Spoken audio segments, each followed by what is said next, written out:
kita, Mas Christian akan segera beralih ke saham pilihan analis. Kita akan terlihat terlebih dahulu tayangan di layar televisi berikut ini. Kita lihat di sini pilihan-pilihan sahamnya datang dari saham Antam dengan rekomendasi buy, kemudian di sini ada saham ISAT, Akra dan juga TPIA dengan masing-masing rekomendasi buy.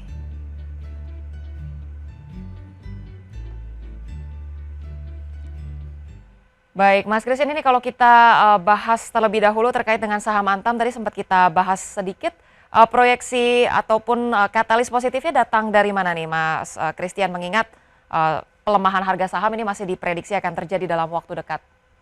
Oke, kalau misalnya kita melihat saham Antam ini sebenarnya secara fundamental sangat baik ya kalau misalnya kita melihat di mana di first Q 2025 kemarin ini mencatatkan kinerja keuangan yang sangat positif dengan pertumbuhan profit itu di first Q 2025 itu kalau saya nggak salah 2,32 triliun itu melonjak signifikan sekitar 1000%.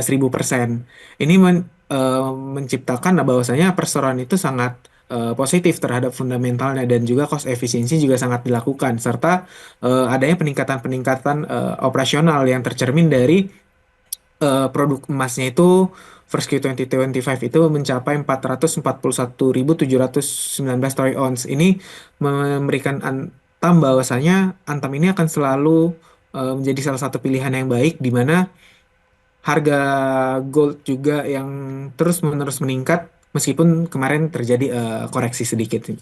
Baik, fundamentalnya sangat baik dan diiringi juga dengan laporan kinerja kuartalan yang sangat positif. Untuk Antam sendiri, rekomendasinya untuk swing trading atau seperti apa Mas Kris?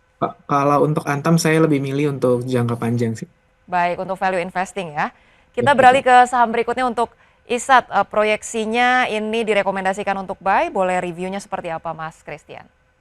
Oke, kalau untuk ISAT sendiri meskipun kita melihat di first Q kemarin juga tidak terlalu baik, tetapi ini masih sejalan dengan ekspektasi konsensus dan juga ekspektasi dari kita sendiri di sekuritas. Dan prospeknya sangat baik itu karena bekerja sama dengan AI ya, teknologi. Karena ISAT ini salah satu perusahaan teknologi yang sangat mengedepankan sistem AI itu sendiri. Dan kalau kita melihat juga kemarin ada kerjasama dengan NVIDIA dan juga terkait dengan GPU, ini memberikan eh, profit yang baru untuk ISAT itu sendiri, di mana ada proyeksi sekitar 38 miliar US dollar yang akan diberikan kepada ISAT dan juga GPU ini ISAT sudah memesan GPU lagi untuk akhir tahun sehingga dengan GPU terus juga ada room untuk menaikkan ARPU itu dan juga untuk meningkatkan subscribers ini bisa menjadi katalis positif untuk ISAT secara value investing.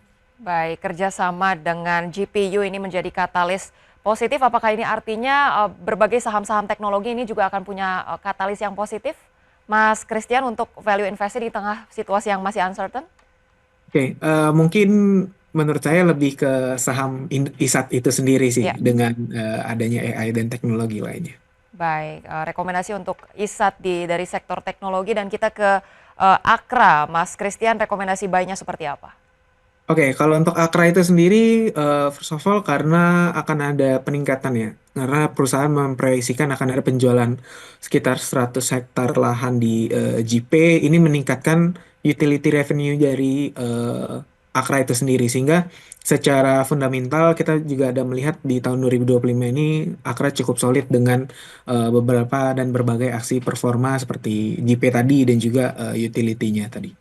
Baik, kinerjanya cukup solid di kuartal ini untuk Akra dan untuk TPIA terkait dengan penguatannya cukup signifikan ya Mas ya, mewakili sektor barang baku. Katalis positif apa yang kemudian mendorong TPIA ini masih akan melanjutkan penguatannya setidaknya di pekan ini, Mas Kris? Oke, kalau kita melihat juga TPIS secara fundamental kinerjanya masih sangat kuat ya, di mana versi Q2025 kemarin pendapatan bersih itu meningkat sekitar 31,8% dan ini mencerminkan perusahaan juga memiliki fundamental yang kuat. Dan kalau misalnya kita lihat kenapa juga kemarin menguat dan kita rekomendasikan buy secara swing trade, ini terjadi dari katalis positif rencana IPO anak perusahaan yaitu si Chandra Daya Investasi atau CDIA yang berencana itu mengincar dana itu sekitar 2,37 triliun. Ini mencerminkan keuangan yang mulai pulih dan anak perusahaan IPO yang semakin solid, sehingga kita rekomendasi juga untuk TPIA menjadi salah satu saham pilihan untuk pagi ini. Baik, rencana untuk IPO anak perusahaan TPIA ini bisa menjadi pendorong positif untuk TPIA, untuk disarankan untuk value investing juga kah untuk TPIA, Mas Kris? Untuk sekarang sih kita melihat masih swing trade. Swing trade ya.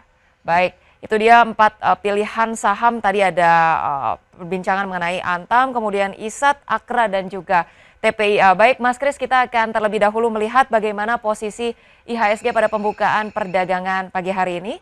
Kita saksikan bersama di sini IHSG tampak masih mengalami penguatan, menguat 0,39% ke 6.842. Kemudian juga di sini penguatan dipimpin secara sektoral oleh transportasi, teknologi, kemudian ada properti, dan kemudian terkait dengan saham-saham yang menjadi unggulan atau top gainers di sini ada datang dari Jati, kemudian Jawa, DWGL, MBMA, PAC, KBCAP, Mina, MMIX, kemudian CNMA. Sementara itu pelemahan signifikan terjadi pada saham Lead9, SKLT, UNTD, SNLK, dan juga Sofa. Baik, kita akan bahas lebih lanjut bersama dengan Mas Christian.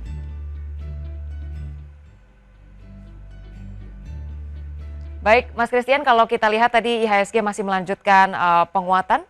Dan Mas Kris, ini yang menjadi perhatian juga di pekan lalu ini terkait dengan inflow asing, ini jumlahnya sekitar 119 miliar rupiah. Tapi bicara mengenai angka inflow asing yang masuk ini, net sell asingnya juga masih terpantau sangat besar di 50,7 triliun rupiah ini. Apakah sudah ada sinyal penguatan cukup baik untuk memperkuat inflow yang masuk atau seperti apa, Mas Christian? Oke, kita melihat inflow asing kemarin itu sekitar 119 miliar ya, dan tetapi ini masih bisa dibilang tergolong sangat kecil jika dibandingkan dengan net sell asing sekitar udah 50,7 triliun, di mana artinya investor asing ini sebenarnya masih cenderung untuk melakukan aksi jual, sehingga inflow kemarin itu belum dianggap sebagai pembalikan tren secara jangka panjang.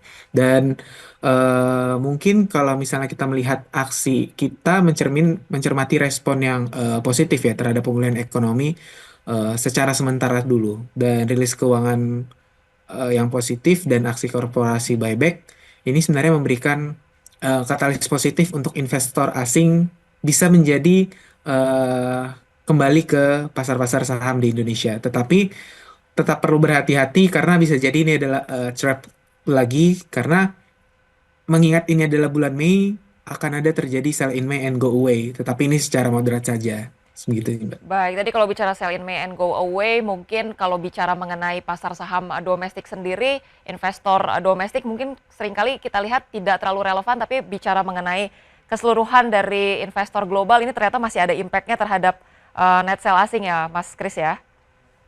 Ya, betul. Baik, Mas Kris, ini kalau kita bahas juga lebih lanjut, hari ini akan rilis terkait dengan PDB di Indonesia sendiri. Proyeksinya akan seperti apa, Mas? Karena kalau kita lihat juga kemarin dari angka inflasi yang naik ke 1,95%, kemudian juga PDB yang diproyeksikan akan cukup negatif di hari ini rilisannya. Akan seperti apa dampaknya terhadap IHSG, Mas Kris?